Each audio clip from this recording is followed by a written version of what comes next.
ಇಂದಿನ ತರಗತಿಯಲ್ಲಿ 11ರಿಂದ 21ನೇ ಪ್ರಶ್ನೆ ತನಕ ಸಂಪೂರ್ಣ 360 ಡಿಗ್ರಿ ಆಂಗಲಲ್ಲಿ ಪ್ರಶ್ನೆ ಮತ್ತು ಉತ್ತರಗಳನ್ನು ನೋಡಿದ್ದೇವೆ. ಇವತ್ತಿನ ಈ ತರಗತಿಯಲ್ಲಿ 22ನೇ ಪ್ರಶ್ನೆಯಿಂದ ನೋಡ್ತಾ ಹೋಗೋಣ. ಅರ್ಥಶಾಸ್ತ್ರದ ಪಿತಾಮಹ. ಅರ್ಥಶಾಸ್ತ್ರದ ಪಿತಾಮಹ ಯಾರು ಅನ್ನೋದು ಪ್ರಶ್ನೆ. JS. Mill, Adam Smith, JB Say, Alfred Marshall. ಸರಿಯಾದಂಥ ಉತ್ತರ ಬಿ ಆಪ್ಷನ್ ಆಗುತ್ತೆ, ಆಡಮ್ ಸ್ಮಿತ್. ಇನ್ನು ಆಡಮ್ ಸ್ಮಿತ್ ರವರ ಬಗ್ಗೆ ನೋಡೋದಾದರೆ ಅರ್ಥಶಾಸ್ತ್ರದ ಪಿತಾಮಹ ಎಂದು ಕರೆಯುತ್ತಾರೆ. ಇವರು ಸ್ಕಾಟ್ಲೆಂಡ್ ದೇಶದ ತತ್ವಜ್ಞಾನಿ ಮತ್ತು ಅರ್ಥಶಾಸ್ತ್ರಜ್ಞ. 1776ರಲ್ಲಿ ಬರೆದ ದ ವೆಲ್ತ್ ಆಫ್ ನೇಷನ್ಸ್ ಅಂದರೆ ರಾಷ್ಟ್ರಗಳ ಸಂಪತ್ತು ಪುಸ್ತಕದಲ್ಲಿ ಶ್ರಮ ವಿಭಜನೆಯ ಪ್ರಯೋಜನಗಳನ್ನು ವಿವರಿಸಿದ್ದಾರೆ. ಆರ್ಥಿಕತೆಯ ಸ್ಥಾಪಕರು ಕೂಡ ಇವರಾಗಿದ್ದಾರೆ. ಸ್ವತಂತ್ರ ಆರ್ಥಿಕ ವ್ಯವಸ್ಥೆ ಮತ್ತು ದೇಶಗಳ ಆರ್ಥಿಕ ಅಭಿವೃದ್ಧಿಗೆ ಪ್ರತ್ಯೇಕ ಉದ್ಯಮ ಮತ್ತು ಮಾರುಕಟ್ಟೆ ಪ್ರಭಾವವನ್ನು ವಿವರಿಸಿದ್ದಾರೆ. ಇನ್ನು ಜೆ.ಎಸ್. ಮಿಲ್ ರವರ ಬಗ್ಗೆ ನೋಡೋದಾದರೆ ಇವರು ಬ್ರಿಟಿಷ್ ತತ್ವಜ್ಞಾನಿ ಮತ್ತು ಅರ್ಥಶಾಸ್ತ್ರಜ್ಞ. ಇವರ ಕೃತಿ ಪ್ರಿನ್ಸಿಪಲ್ಸ್ ಆಫ್ ಪೊಲಿಟಿಕಲ್ ಎಕಾನಮಿ ಬರೆಯುವ ಮೂಲಕ ಆರ್ಥಿಕ ತತ್ವದ ಮತ್ತು ಸಾಮಾಜಿಕ ಪರಿಗಣನೆಯನ್ನು ಸಂಯೋಜಿಸಿದ್ದಾರೆ. ಇನ್ನು ಜೆ.ಬಿ.ಸೆ ಅವರ ಬಗ್ಗೆ ನೋಡೋದಾದರೆ ಇವರು ಫ್ರೆಂಚ್ ಅರ್ಥಶಾಸ್ತ್ರಜ್ಞ. ಸೇಯ್ ಕಾನೂನು, ಸೇಸ್ ಲಾ ಅಂತ ಪರಿಚಿತರು ಇವರು. Supply creates its own demand, ಮಾರುಕಟ್ಟೆ ಆರ್ಥಿಕ ತತ್ವದಲ್ಲಿ ಪ್ರಮುಖ ಹಸ್ತಕ್ಷೇಪ, ಉದ್ಯಮಶೀಲತೆ ಮತ್ತು ಉತ್ಪಾದನೆ ಕುರಿತು ಸ್ಪರ್ಧಾತ್ಮಕ ಪರೀಕ್ಷೆಯಲ್ಲಿ ರೆಫರೆನ್ಸ್ ಆಗುವಂತಹ ಸಾಧ್ಯತೆ ಇರುತ್ತೆ. ಇನ್ನು ಆಲ್ಫ್ರೆಡ್ ಮಾರ್ಷಲ್ ರವರ ಬಗ್ಗೆ ನೋಡೋದಾದರೆ ಬ್ರಿಟಿಷ್ ಅರ್ಥಶಾಸ್ತ್ರಜ್ಞರು. ಇವರು 19ನೇ ಶತಮಾನದಲ್ಲಿ ಇದ್ದಂಥವರು. ಇವರ ಕೃತಿ ಬಂದು ಪ್ರಿನ್ಸಿಪಲ್ಸ್ ಆಫ್ ಎಕನಾಮಿಕ್ಸ್ ಮೂಲಕ ಆಧುನಿಕ ಅರ್ಥಶಾಸ್ತ್ರದ ತತ್ವಗಳ ಸ್ಥಾಪನೆ, ಬೆಲೆ ಮತ್ತು ತತ್ವ ಕುರಿತು ವಿವರಿಸಿದ್ದಾರೆ. Adam Smith micro economics, foundations of economics, JS. Mill utility and social economics, JB Say supply and demand, Alfred Marshall micro ಎಕನಾಮಿಕ್ಸ್ಗೆ ಸಂಬಂಧಪಟ್ಟವರು ಆಗಿದ್ದಾರೆ. ಇನ್ನು ಮುಂದಿನ ಪ್ರಶ್ನೆಯನ್ನು ನೋಡೋದಾದರೆ ಆಹಾರ ಧಾನ್ಯಗಳ ಉತ್ಪಾದನೆಯಲ್ಲಿ ಗಣನೀಯ ಹೆಚ್ಚಳವನ್ನು ಹೀಗೆನ್ನುವರು. ಬಿಳಿ ಕ್ರಾಂತಿ, ಬಿ ಆಪ್ಷನ್ ನೀಲಿ ಕ್ರಾಂತಿ, ಸಿ ಆಪ್ಷನ್ ಹಸಿರು ಕ್ರಾಂತಿ, ಡಿ ಆಪ್ಷನ್ ಹಳದಿ ಕ್ರಾಂತಿ. ಸರಿಯಾದಂಥ ಉತ್ತರವನ್ನು ನೋಡೋದಾದರೆ ನೀಲಿ ಕ್ರಾಂತಿ, ಸಿ ಆಪ್ಷನ್ ಹಸಿರು ಕ್ರಾಂತಿ ಆಗಿರುತ್ತೆ. ಇನ್ನು ವಿವರಣೆಯನ್ನು ನೋಡೋದಾದರೆ ಹಸಿರು ಕ್ರಾಂತಿ ಆಹಾರ ಧಾನ್ಯಗಳ ಉತ್ಪಾದನೆ 1960 ಮತ್ತು 1970ರ ದಶಕಗಳಲ್ಲಿ ಭಾರತದಲ್ಲಿ ನಡೆದ ಕೃಷಿ ಉತ್ಪಾದನೆಯಲ್ಲಿ ಗಣನೀಯ ಹೆಚ್ಚಳ, ಆಧುನಿಕ ತಂತ್ರಜ್ಞಾನ, ಉತ್ತಮ ಬೀಜಗಳು, ನೀರಾವರಿ ವ್ಯವಸ್ಥೆ, ರಾಸಾಯನಿಕ ಸಿಂಚನ ಬಳಕೆ.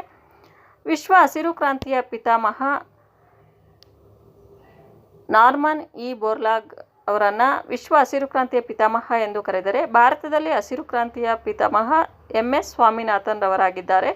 ಪ್ರಮುಖ ಅಂಶಗಳನ್ನು ನೋಡೋದಾದರೆ ಧಾನ್ಯ ಉತ್ಪಾದನೆ ಹೆಚ್ಚಳ, ಆಹಾರ ಭದ್ರತೆ, ಹಸಿರು ಕ್ರಾಂತಿಯ ತಂತ್ರಜ್ಞಾನಗಳು. ಇನ್ನು ನೀಲಿ ಕ್ರಾಂತಿಯ ಬಗ್ಗೆ ನೋಡೋದಾದರೆ ಮೀನುಗಾರಿಕೆ, ಮೀನುಗಳ ಉತ್ಪಾದನೆಗೆ ಗಮನ. ಪಿತಾಮಹ ಡಾಕ್ಟರ್ ವರ್ಗೀಸ್ ಕುರಿಯನ್ ರವರು. ಮೀನುಗಾರಿಕಾ ತಂತ್ರಜ್ಞಾನಗಳ ಅಭಿವೃದ್ಧಿ. ಮತ್ತು ಹಳದಿ ಕ್ರಾಂತಿ ಎಣ್ಣೆ ಬೀಜಗಳ ಉತ್ಪಾದನೆಗೆ ಸಂಬಂಧಪಟ್ಟಿದ್ದು ಡಾಕ್ಟರ್ ಎಂ.ಎಸ್. ಸ್ವಾಮಿನಾಥನ್. ಸಹಕಾರಿ ಕ್ಷೇತ್ರದಲ್ಲಿ ಪ್ರಮುಖರು. ಹಳದಿ ಕ್ರಾಂತಿಯ ಪಿತಾಮಹರು ಯಾರು ಅಂದರೆ ಎಂ.ಎಸ್. ಸ್ವಾಮಿನಾಥನ್ ರವರು.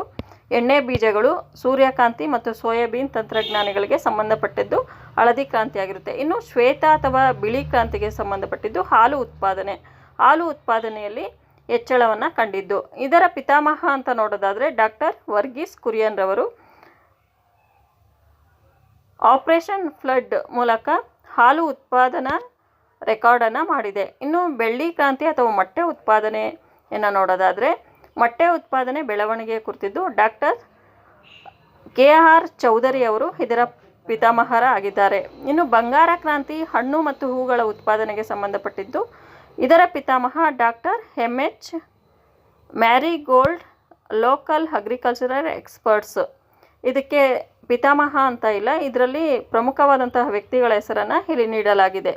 ಕೆಂಪು ಕ್ರಾಂತಿ ಮಾಂಸದ ಉತ್ಪಾದನೆ, ಮೇಕೆ, ಗೋವು, ಕೋಳಿ ಮತ್ತು ಮಾಂಸದ ಉತ್ಪಾದನೆಗೆ ಸಂಬಂಧಪಟ್ಟಿದ್ದು. ಇದು ಸಹ ಇದರ ಪಿತಾಮಹರು ವರ್ಗೀಸ್ ಕುರಿಯನ್ ರವರು ಆಗಿದ್ದಾರೆ. ಇನ್ನು ಮಹತ್ವದ ಟಿಪ್ಪಣಿಯನ್ನು ನೋಡೋದಾದರೆ ಹಸಿರು ಕ್ರಾಂತಿ ಧಾನ್ಯಗಳಿಗೆ ಸಂಬಂಧಪಟ್ಟಿದ್ದು, ನೀಲ ಕ್ರಾಂತಿ ಮೀನುಗಾರಿಕೆ, ಹಳದಿ ಕ್ರಾಂತಿ ಎಣ್ಣೆ ಬೀಜಗಳು, ಬಿಳಿ ಕ್ರಾಂತಿ ಹಾಲು, ಬೆಳ್ಳಿ ಕ್ರಾಂತಿ ಮೊಟ್ಟೆ, ಬಂಗಾರ ಕ್ರಾಂತಿ ಹಣ್ಣು ಹೂಗಳು, ಕೆಂಪು ಕ್ರಾಂತಿ ಮಾಂಸ.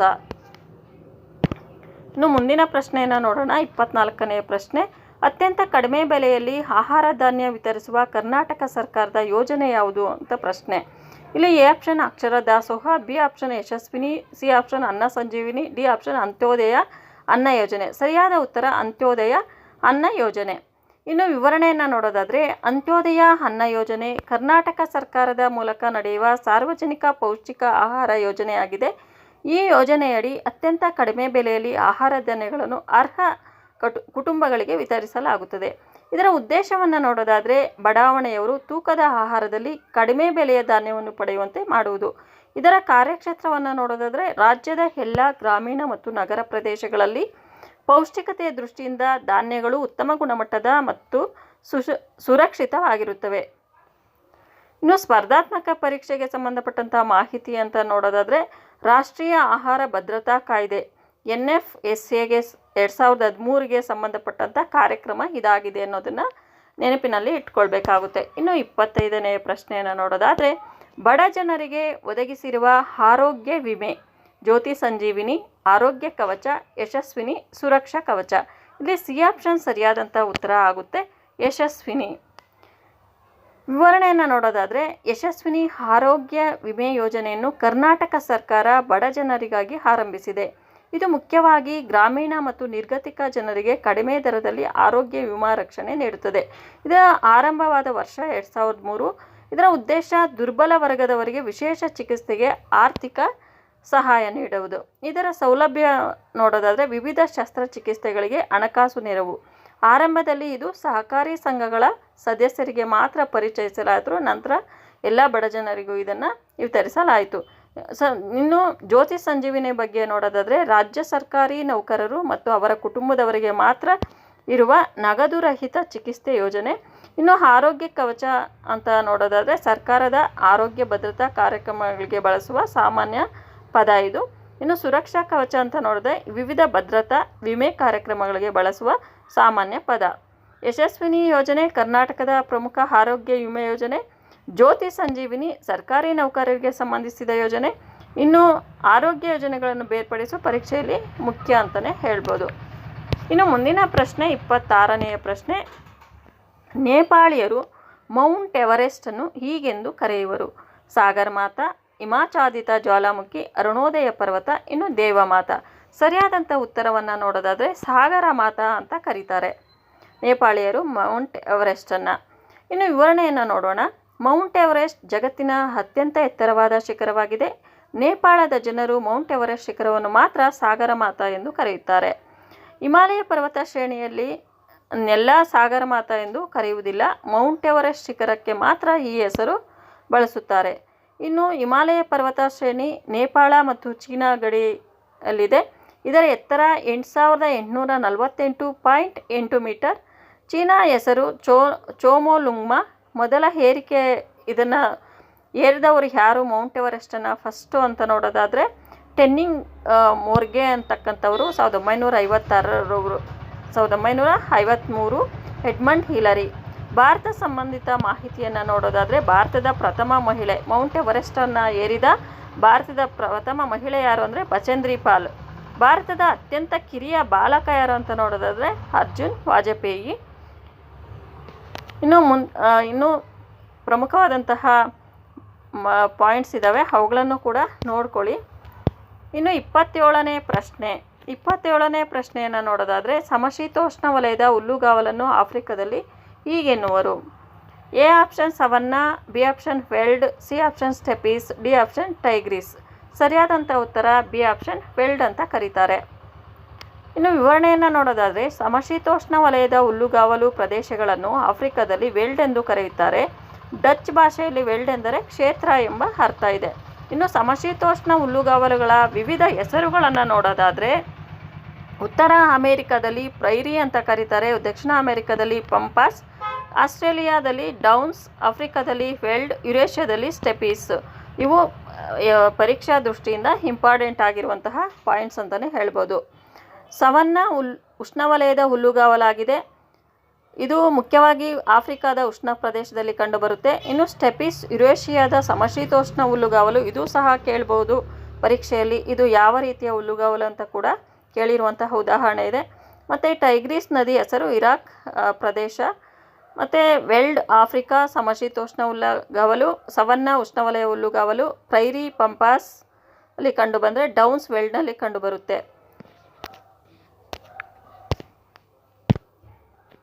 ಇನ್ನು 28ನೇ ಪ್ರಶ್ನೆ, ಅಲೆಕ್ಸಾಂಡ್ರಿಯಾ ಬಂದರು ಇರುವ ದೇಶ ಯಾವುದು ಅಂತ ಕೇಳಿದರೆ ನೈಜೀರಿಯಾ, ದಕ್ಷಿಣ ಆಫ್ರಿಕಾ, ಸಿರಿಯಾ, ಈಜಿಪ್ಟ್. 4 ಆಪ್ಷನ್ಸು. ಇಲ್ಲಿ ಈಜಿಪ್ಟ್ ಅಂತಕ್ಕಂಥದ್ದು ಡಿ ಆಪ್ಷನ್ ಇದೆಯಲ್ಲ, ಅದು ಸರಿಯಾದಂಥ ಉತ್ತರ ಆಗುತ್ತೆ. ವಿವರಣೆಯನ್ನು ನೋಡೋದಾದರೆ ಅಲೆಕ್ಸಾಂಡ್ರಿಯಾ ಬಂದರು ಈಜಿಪ್ಟ್ ದೇಶದ ಉತ್ತರ ಭಾಗದಲ್ಲಿ ಮೆಡಿಟೇರಿಯನ್ ಸಮುದ್ರದ ತೀರದಲ್ಲಿದೆ.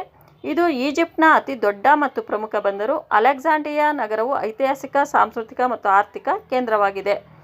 ಸ್ಥಳ ನೋಡೋದಾದರೆ ಈಜಿಪ್ಟ್ ಸಮುದ್ರ, ಮೆಡಿಟೇರಿಯನ್ ಸಮುದ್ರ. ಅಲೆಕ್ಸಾಂಡ್ರಿಯಾ ಬಂದರು ಕಂಡುಬರುವುದು ಎಲ್ಲಿ ಅಂದರೆ ಈಜಿಪ್ಟಲ್ಲಿ. ಯಾವ ಸಮುದ್ರದಲ್ಲಿ ಕಂಡುಬರುತ್ತೆ ಅಂದರೆ ಮೆಡಿಟೇರಿಯನ್ ಸಮುದ್ರ. ಮತ್ತು ಸ್ಥಾಪನೆ ಯಾರು ಮಾಡಿದ್ರು ಅಂತ ನೋಡೋದಾದರೆ ಅಲೆಕ್ಸಾಂಡ್ರಿಯಾ ಮಹಾನ್ ಅಲೆಕ್ಸಾಂಡರ್ ಅವರು ಮಾಡಿದ್ರು. ಮತ್ತು ಪ್ರಸಿದ್ಧ ಪ್ರಾಚೀನ ಅಲೆಕ್ಸಾಂಡ್ರಿಯಾ ಗ್ರಂಥಾಲಯ ಇಲ್ಲಿ ಪ್ರಸಿದ್ಧವಾಗಿರ್ತಕ್ಕಂಥದ್ದು. ಇನ್ನು ನೈಜೀರಿಯಾ ಪಶ್ಚಿಮ ಆಫ್ರಿಕಾದಲ್ಲಿ ಕಂಡುಬರುತ್ತೆ. ಪ್ರಮುಖ ಬಂದರು ಲಗೋಸ್ ಇಲ್ಲಿ ಕಂಡುಬರುವಂತಹ ಬಂದರು.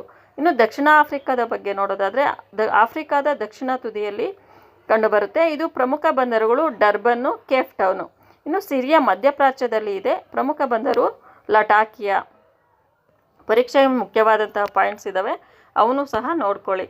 29ನೇ ಪ್ರಶ್ನೆ, ಭಾರತದಲ್ಲಿ ಪ್ರಥಮ ರೈಲು ಸಂಚಾರ ಪ್ರಾರಂಭವಾದ ಸ್ಥಳಗಳು ಯಾವುವು? ಇದಂತೂ ಪ್ರತಿ ಪರೀಕ್ಷೆಯಲ್ಲೂ ಅಂತ ಹೇಳೋದಕ್ಕಿಂತ ಮೋಸ್ಟ್ ಇಂಪಾರ್ಟೆಂಟ್ ಒಂದು ಕ್ವಶನ್ ಅಂತಲೇ ಹೇಳ್ಬೋದು, repeated question. A option Calcutta Raniganj, B option Madras Bombay, C option Mumbai Thana, D option Bengaluru Madras. ಸರಿಯಾದಂಥ ಉತ್ತರ ಮುಂಬೈ ಥಾಣಾ. ಭಾರತದಲ್ಲಿ ಮೊಟ್ಟಮೊದಲು ರೈಲು ಸಂಚಾರ 1853ರ ಏಪ್ರಿಲ್ 16ರಂದು ಪ್ರಾರಂಭವಾಯಿತು. ಮಹಾರಾಷ್ಟ್ರದ ಮುಂಬೈ ಬೋರಿ ಬಂದರ್ನಿಂದ ಥಾಣಾ ತನಕ 34 ಕಿಲೋಮೀಟರ್ ದೂರದಲ್ಲಿ ಸಂಚಾರ ಆರಂಭವಾಯಿತು. ಇದನ್ನು ಗ್ರೇಟ್ ಇಂಡಿಯನ್ ಪೆನ್ಸೂಲಾ ರೈಲ್ವೆ ಕಂಪನಿ ಪ್ರಾರಂಭಿಸಿತು. ದಿನಾಂಕ ನೋಡೋದಾದರೆ ದಿನಾಂಕ ಇಂಪಾರ್ಟೆಂಟ್ ಆಗುತ್ತೆ. ಏಪ್ರಿಲ್ 16, 1853. ದೂರ 34 ಕಿಲೋಮೀಟರ್. ಎಂಜಿನ್ ಹೆಸರು ಸಾಹಿಬ್ ಸಿಂಧ್ ಸುಲ್ತಾನ್. ಇತರೆ ಪ್ರಮುಖ ಮಾಹಿತಿ ಇದೆ. ಕಲ್ಕತ್ತಾ ರಾಣಿಗಂಜ್ 1854ರಲ್ಲಿ ಪ್ರಾರಂಭವಾಯಿತು. ಪೂರ್ವ ಭಾರತದಲ್ಲಿ ಮೊದಲ ಪ್ರಮುಖ ರೈಲು ಮಾರ್ಗ ಯಾವುದು ಅಂತ ನೋಡೋದಾದರೆ ಕಲ್ಕತ್ತಾ ರಾಣಿಗಂಜ್. ಮತ್ತು ಮದ್ರಾಸ್ ಅರ್ಕೋಣಂನಿಂದ 1856ರಲ್ಲಿ ಪ್ರಾರಂಭವಾಯಿತು. ದಕ್ಷಿಣ ಭಾರತದಲ್ಲಿ ಮೊದಲ ರೈಲು ಮಾರ್ಗ ಯಾವುದು ಅಂತ ನೋಡೋದಾದರೆ ಮದ್ರಾಸ್ ಆರ್ಕಾಟ್. ಕರ್ನಾಟಕದಲ್ಲಿ ಮೊದಲ ರೈಲು 1864ರಲ್ಲಿ ಪ್ರಾರಂಭ ಆಯಿತು. ಬೆಂಗಳೂರು ಮದ್ರಾಸ್ ಸಂಪರ್ಕ. ಮದ್ರಾಸ್ ಬಾಂಬೆ ನಂತರದ ಅವಧಿಯಲ್ಲಿ ಸಂಪರ್ಕಗೊಂಡ ಪ್ರಮುಖ ದೀರ್ಘ ರೈಲು ಮಾರ್ಗಗಳು. ಪರೀಕ್ಷೆಗೆ ಸೂಕ್ತವಾದಂತಹ ಅಂಶಗಳು ಇಲ್ಲಿದ್ದಾವೆ, ನೀವು ನೋಡ್ಕೋಬೋದು. ಇನ್ನು 30ನೆಯ ಪ್ರಶ್ನೆ, ಈ ತರಗತಿಯ ಕೊನೆಯ ಪ್ರಶ್ನೆ ಇದಾಗಿರುತ್ತೆ. ಪ್ರಪಂಚದ ಅತ್ಯಂತ ಅಗಲವಾದ ನದಿ ನೈಲ್, ಮಿಸಿಸಿಪಿ, ಒರಿನೋಕೋ, ಅಮೆಜಾನ್. 4 ಆಪ್ಷನ್ಸ್ ಇದ್ದಾವೆ. ಇಲ್ಲಿ ಸರಿಯಾದಂಥ ಉತ್ತರ ಅಮೆಜಾನ್. ಇದು ಸಹ ರಿಪೀಟೆಡ್ ಆಗಿರುವಂತಹ ಪ್ರಶ್ನೆಯಾಗಿದೆ. ವಿವರಣೆಯನ್ನು ನೋಡೋದಾದರೆ ಅಮೆಜಾನ್ ನದಿ ದಕ್ಷಿಣ ಅಮೆರಿಕಾ ಖಂಡದಲ್ಲಿ ಹರಿಯುತ್ತದೆ. ಇದು ಪ್ರಪಂಚದ ಅತ್ಯಂತ ಅಗಲವಾದ ನದಿಯಾಗಿದೆ. ಮಳೆಗಾಲದಲ್ಲಿ ಇದರ ಅಗಲ ಕೆಲವು ಪ್ರದೇಶಗಳಲ್ಲಿ 100 ಕಿಲೋಮೀಟರ್ಗಿಂತಲೂ ಹೆಚ್ಚು ವಿಸ್ತಾರವಾಗುತ್ತದೆ. ಅಮೆಜಾನ್ ಅರಣ್ಯ ವಿಶ್ವದ ಅತಿ ದೊಡ್ಡ ಉಷ್ಣಮಂಡಲ ಅರಣ್ಯ. ಇಲ್ಲಿ ಪ್ರಮುಖವಾಗಿ ನೆನಪಿಟ್ಕೊಂಡಿರಬೇಕಾಗಿರೋದು ಅಮೆಜಾನ್ ಅರಣ್ಯ ಎಲ್ಲಿ ಕಂಡುಬರುತ್ತೆ, ಮತ್ತು ಇದು ವಿಶ್ವದ ಅತಿ ದೊಡ್ಡ ಅರಣ್ಯ ಅಂತ ಕೂಡ ನೆನಪಿಟ್ಕೊಬೇಕಾಗುತ್ತೆ. ಇನ್ನು ಖಂಡ ದಕ್ಷಿಣ ಅಮೆರಿಕ. ಜಲಪ್ರವಾಹ ವಿಶ್ವದಲ್ಲಿ ಅತಿ ಹೆಚ್ಚು ನೀರು ಹರಿಯುವ ನದಿ ಯಾವುದು ಅಂತ ನೋಡೋದಾದರೆ ಅಮೆಜಾನ್ ನದಿ. ಇನ್ನು ನೈಲ್ ನದಿಯ ಬಗ್ಗೆ ನೋಡೋದಾದರೆ ಇದು ಪ್ರಪಂಚದ ಅತ್ಯಂತ ಉದ್ದವಾದ ನದಿ. ಆಫ್ರಿಕಾ ಖಂಡದಲ್ಲಿ ಹರಿಯುತ್ತದೆ. ಈಜಿಪ್ಟ್ ನಾಗರಿಕತೆಯ ಮೂಲ ಆಧಾರ ಆಗಿದೆ. ಇದು ಸಹ ಇಂಪಾರ್ಟೆಂಟ್ ಆಗಿದೆ. ಇನ್ನು ಮಿಸಿಸಿಪಿ ಉತ್ತರ ಅಮೆರಿಕದ ಪ್ರಮುಖ ನದಿ. ಮಿಸ್ಸೌರಿ ಉಪನದಿಯೊಂದಿಗೆ ದೊಡ್ಡ ನದಿ ವ್ಯವಸ್ಥೆ. ಅಮೆರಿಕದ ಕೃಷಿ ಮತ್ತು ವ್ಯಾಪಾರಕ್ಕೆ ಪ್ರಮುಖವಾಗಿದೆ. ಇನ್ನು ಓರಿನೋಕೋ ದಕ್ಷಿಣ ಅಮೆರಿಕದಲ್ಲಿ ಕಂಡುಬರುತ್ತೆ. ಇದರ ಉಪನದಿ ಚುರುನ್ ಬಳಿ ವಿಶ್ವದ ಅತ್ಯಂತ ಎತ್ತರವಾದ ಏಂಜಲ್ ಜಲಪಾತ ಇದೆ. ವಿಶಾಲ ಡೆಲ್ಟಾ ಪ್ರದೇಶ ಹೊಂದಿದೆ. ಓರಿನೋಕೋ ವಿಶಾಲ ಡೆಲ್ಟಾ ಪ್ರದೇಶ ಹೊಂದಿದೆ. ಇನ್ನು ಪರೀಕ್ಷೆಗೆ ಮುಖ್ಯವಾದಂತಹ ಪ್ರಶ್ನೆಗಳು ಇದಾಗಿದ್ದಾವೆ. ಸ್ನೇಹಿತರೆ, ಇದುವರೆಗೂ ನಾವು 3 ಭಾಗಗಳಲ್ಲಿ 30 ಪ್ರಶ್ನೆ ಮತ್ತು ಉತ್ತರಗಳನ್ನು 360 ಡಿಗ್ರಿ ಆ್ಯಂಗಲಲ್ಲಿ ವಿವರಣೆಯನ್ನು ನೋಡಿದ್ದೇವೆ. ಇದುವರೆಗೂ ನೀವು ಸ್ಪರ್ಧಾ ಸ್ಟಾರ್ ಅಕಾಡೆಮಿ ಯೂಟ್ಯೂಬ್ ಚಾನಲ್ಗೆ ಸಬ್ಸ್ಕ್ರೈಬ್ ಆಗದೆ ಹಾಗೆ ನೋಡ್ತಾ ಇದ್ದರೆ ದಯವಿಟ್ಟು ಸಬ್ಸ್ಕ್ರೈಬ್ ಮಾಡ್ಕೊಳ್ಳಿ. ಹಾಗೆ ಮುಂದಿನ ನೋಟಿಫಿಕೇಷನ್ಗಾಗಿ ಪಕ್ಕದಲ್ಲಿರುವ ಬೆಲ್ ಐಕನನ್ನು ಒತ್ತುವುದರ ಮುಖಾಂತರ ಹಾಲ್ ಅಂತ ಸೆಲೆಕ್ಟ್ ಮಾಡಿ ಮುಂದಿನ ವಿಡಿಯೋದ ನೋಟಿಫಿಕೇಷನ್ ಬರುತ್ತೆ. ಹಾಗೆ ನಿಮಗೆ ವಿಡಿಯೋ ಇಷ್ಟ ಆಗಿದ್ರೆ ಲೈಕನ್ನು ಕೊಡಿ. ನಿಮ್ಮ ಅನಿಸಿಕೆ ಅಭಿಪ್ರಾಯಗಳನ್ನು ಕಮೆಂಟ್ ಬಾಕ್ಸಲ್ಲಿ ಕಮೆಂಟ್ ಮಾಡಿ ತಿಳಿಸಿ. ನಿಮ್ಮ ಒಂದು ಅಮೂಲ್ಯವಾದ ಲೈಕ್ ಮುಂದಿನ ವಿಡಿಯೋದಾಗೆ ಸ್ಫೂರ್ತಿ ಆಗುತ್ತೆ ಅಂತ ಹೇಳ್ತಾ, ಇದುವರೆಗೂ ಸ್ಪರ್ಧಾ ಸ್ಟಾರ್ಸ್ ಅಕಾಡೆಮಿ ಯೂಟ್ಯೂಬ್ ಚಾನಲ್ ವೀಕ್ಷಿಸಿದ ತಮಗೆಲ್ಲರಿಗೂ ಧನ್ಯವಾದಗಳು. ಮುಂದಿನ ವಿಡಿಯೋದಲ್ಲಿ ಭೇಟಿಯಾಗೋಣ. ಅಲ್ಲಿಯವರೆಗೂ ಎಲ್ಲರಿಗೂ ನಮಸ್ಕಾರ.